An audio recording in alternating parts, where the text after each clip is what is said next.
In today's video, I'm going to teach you how to add maps in Glide. By the end, you'll know exactly where to click, what to look for, and how to make your map look great before you publish your changes. First, go to Glide using your preferred web browser.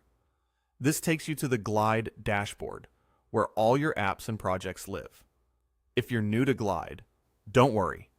Everything we'll do happens right inside the Visual Builder, so you can see changes in real time as you work. Next, sign into your account. Use your usual login method to access your workspace safely.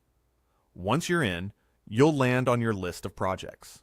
If you work across multiple projects, take a second to confirm you're opening the correct one so you don't make changes in the wrong place. Open the project you want to edit. This brings you into the Glide Builder.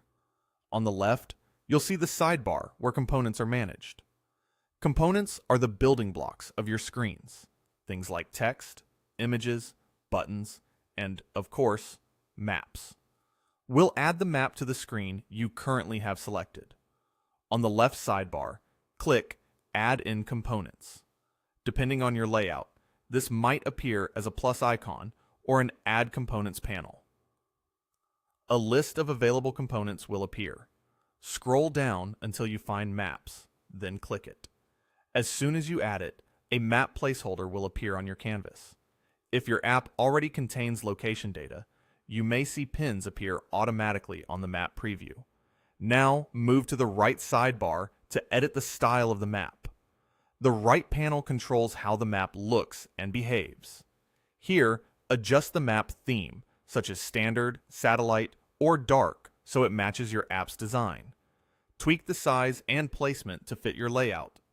You can refine the default zoom level, enable or disable user controls like zoom buttons, and choose how pins appear to keep things readable. If your design has a lot going on, consider simplifying the map style and using clear, contrasting pin colors so locations stand out. Take a moment to preview how it looks on different screen sizes using the Builder's device previews.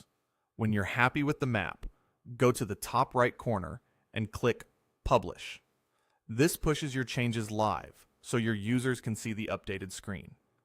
Give it a moment to process, then, if needed, refresh your app to verify the changes look the way you expect.